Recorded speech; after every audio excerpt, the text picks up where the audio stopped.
Hey guys, it's Eddie back with Couch Talk. Welcome back to the show. If it's your first time with me, welcome to the show, guys. Please hit like, please hit subscribe, turn your notifications on. It really helps me out with the algorithm, and I need all the help I can get in this industry. I want to take some time to talk today about the Twitter Files hearing that is taking place. And, first of all, I'd like to preface this by saying, I've watched maybe 5 or 10 hearings, maybe even more than that, over the last year. And they very rarely are intended to actually resolve something, right? Most of the time, it's just a grandstanding opportunity for Congress people or senators to kind of just, usually congressional hearings. And they basically, they'll usually put a witness on the stand. The witness will give an account or testimony, and then they'll ask the witness some questions. And almost always, the witness is like extremely evasive. Almost always their statement is carefully crafted by a field of lawyers, and every response they give is just overwhelmingly like, for example, one of the questions that they'd ask, during the Twitter Files hearing is they'll be like, did you have contact with the FBI regarding this matter? And they'll say, to the best of my knowledge, on that day, we had not had any conversations with the FBI specifically regarding that topic. And you're like, come on, guys. I mean, obviously, first of all, he's probably lying, right? Probably. Second of all, with like 4 or 5 large scale qualifiers in one statement, that's just a legalistically crafted statement that really doesn't actually get us to any truth at all, right? The evidence that is brought to bear by the Congress people is usually more important. The evidence that Elon Musk has given us through the Twitter Files is actually the evidence that has real bearing, right? That actually makes a difference when it comes to these hearings. And then, of course, after basically the witnesses say nothing, then the Congress people, get a chance to just sort of grandstand for a while and say, shame on you for doing what you shouldn't have done, and now we can move on, right? But let's dive into the Twitter Files and discuss what it actually demonstrates. Because, we talked about this in the beginning during the Twitter Files and during Elon Musk's takeover, and I was very happy that he did it, and I'm very happy that he has given us such transparency. And he's shown us, without a shadow of a doubt, that the federal government, and not just the FBI, but the FBI, the DNS, DNI, DOJ, all of the alphabet soup basically, is involved in directly influencing our speech with big tech. They are directly making infringements on our speech. Now, one of the things that one of the witnesses was supposed to do, his job was to determine whether or not that constitutes an agency, right? Determine whether or not the comments and the discussions made between the FBI, for example, and Twitter, constitutes censorship by surrogate. And he concluded that it does, in fact, do this. But my contention would be that even if he didn't, the federal government's job is to not get involved with our speech really at all, unless it is speech that breaks the laws, like slander or libel or, so forth and so on.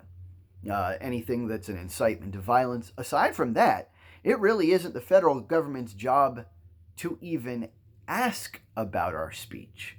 That's our speech. Tough shit, get the hell out of our business. Now, it did definitely constitute agency. It went well beyond just a suggestion, right?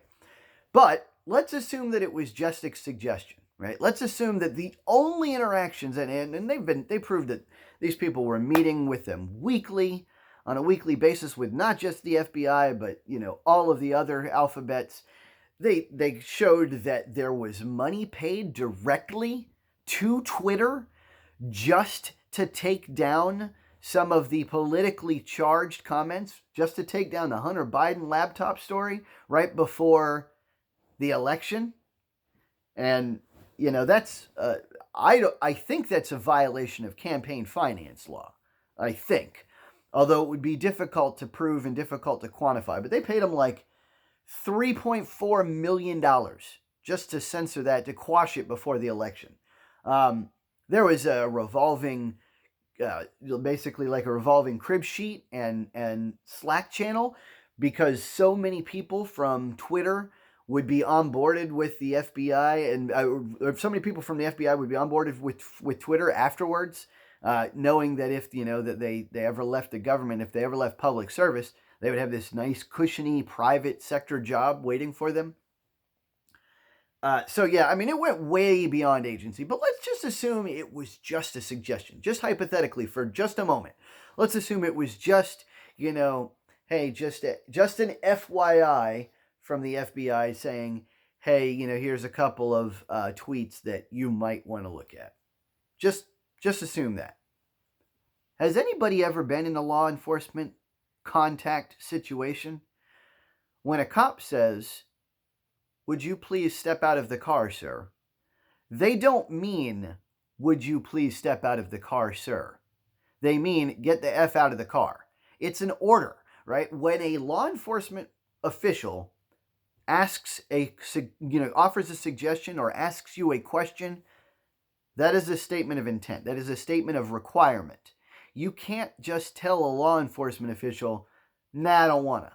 Right? Like try it. The next time, I dare you. The next time you get pulled over by a police officer who says, could I please see your license, your driver's license and registration? Tell them, nah, I don't feel like it. It's not a question. When a law enforcement officer comes to you with a question, it's not actually a question. There is implied consent required. Okay? So that even if there was only that would be an infringement of our speech. That would be an infringement of our First Amendment rights, which I believe is a violation of, I don't have the code in front of me, but I think it's 42 U.S. Code 1985. Look it up when you guys get a chance, but I believe that's the official violation, the official infringement of our rights. And this is not okay, right? Like, it's obvious that the alphabet soup has been weaponized against the American people for quite a long time. And it's obvious that it has become a political tool, right? The FBI is supposed to be politics free. Now, don't get me wrong. Like, everybody's got their own political convictions. But in so far as you execute the will of the federal government, the FBI is not supposed to have any leaning, any slant. They're not supposed to even send a suggestion to Twitter to look at tweets. They're not even supposed to have any interface with Twitter whatsoever unless there is a breaking of the law in place. And this is really particularly frustrating for me. And I've watched a couple of... I always watch... Something I recommend you guys do is I always watch several different news outlets. Very, like if you're a Republican and conservative out there, do not only stick to Fox News. You will not get the full story.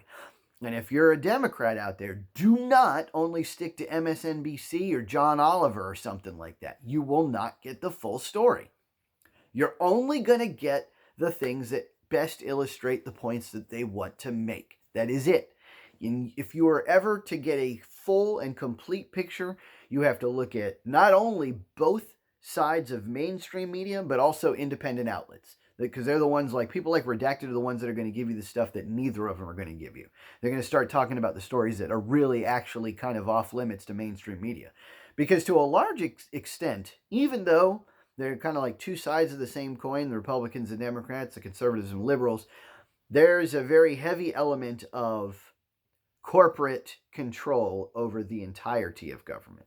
And there's a lot of things that they're in lockstep with. Like, for example, going to war in Ukraine, support there. probably going to war in Taiwan. The military-industrial complex pays everybody off, right? They want to get rich no matter what happens. So it's important to look at all of the aspects of this, every side. But if you just watched MSNBC, this is what you'd get from this Twitter Files hearing. What you'd get is that this is all a big nothing burger, and that's bullshit. This is a huge deal. A huge deal.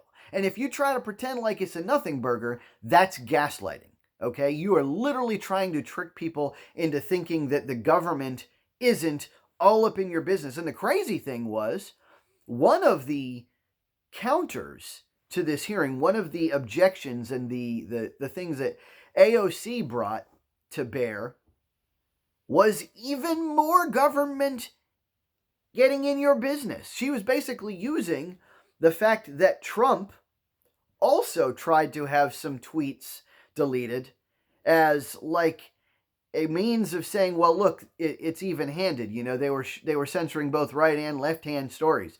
First of all, it's not true because it wasn't even-handed. They were censoring far more people from the right than the left. But even if it were true, that's even worse. That's just more censorship.